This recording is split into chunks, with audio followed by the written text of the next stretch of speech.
जय श्री राम।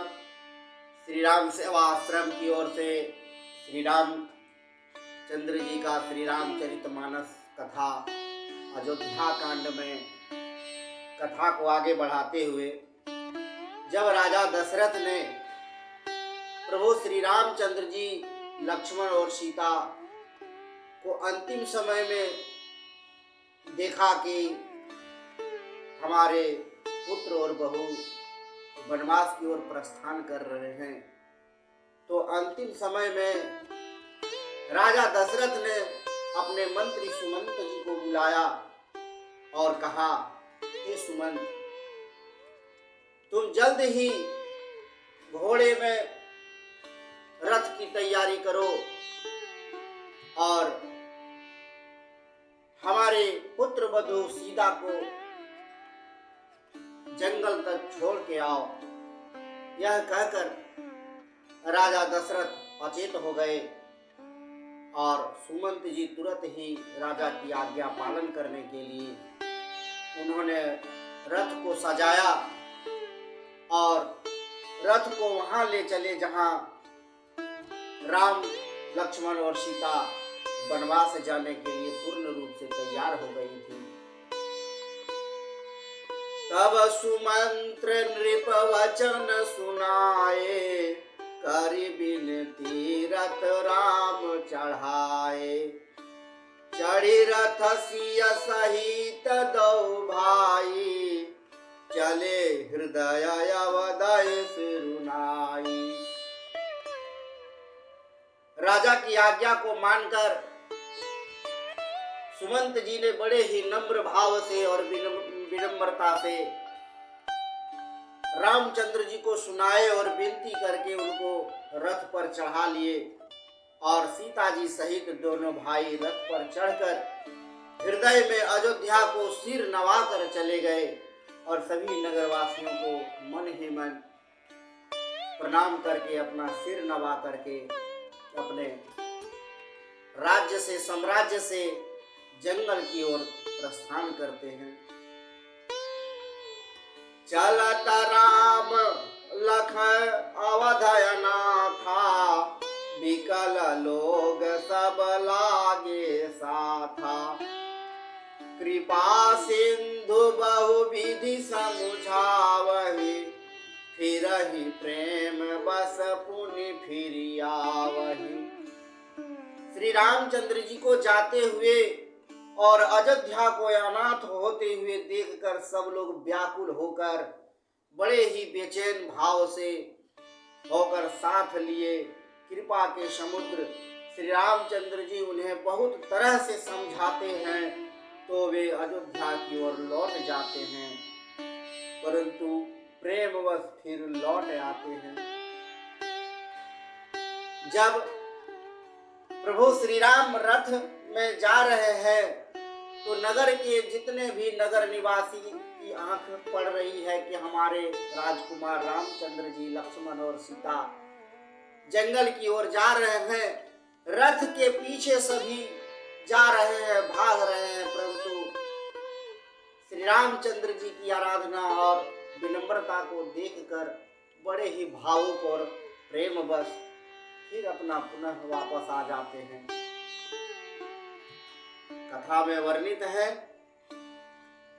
लागति अवध भयावनि भारी, मानहु काल राति अंधियारी। घोर जंतु सब पुर नर नारी, डर पहिए कहिए कनिहारी। अयोध्यापुरी में बड़ी डरावनी सी लग रही है, मानो अंधकारमयी काल रात्रि ही हो।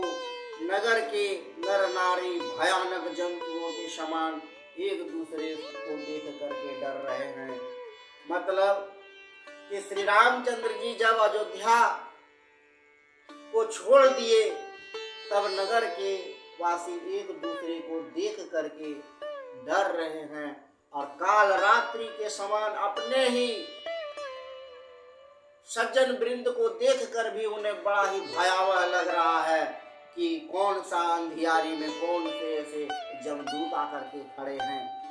इस प्रकार से अयोध्या बड़े ही मातम सा छा गया और चारों तरफ निराशा ही निराशा हो गई। जीव जंतु पशु पक्षी फूल पौधे सभी मुरझाने लगे और मनुष्य रूप में जो भी प्राणी थे वह बहुत ही शोकाकुल हो गए और अपने श्री रामचंद्र जी की महिमा एक दूसरे से कहते और बखानते हैं।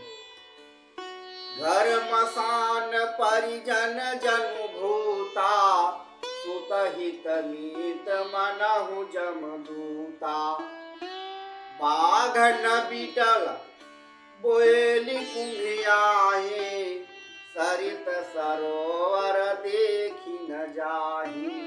हे प्रभु, घर शमशान सा हो गया और कुटुंबी भूत प्रेत और पुत्र हितैषी और मित्र मानो जमराज दूत के समान हो गए। बगीचों में वृक्ष और बेलें कुम्हला रही है, नदी और तालाब ऐसे भयानक लगते हैं कि उन पर देखा नहीं जाता।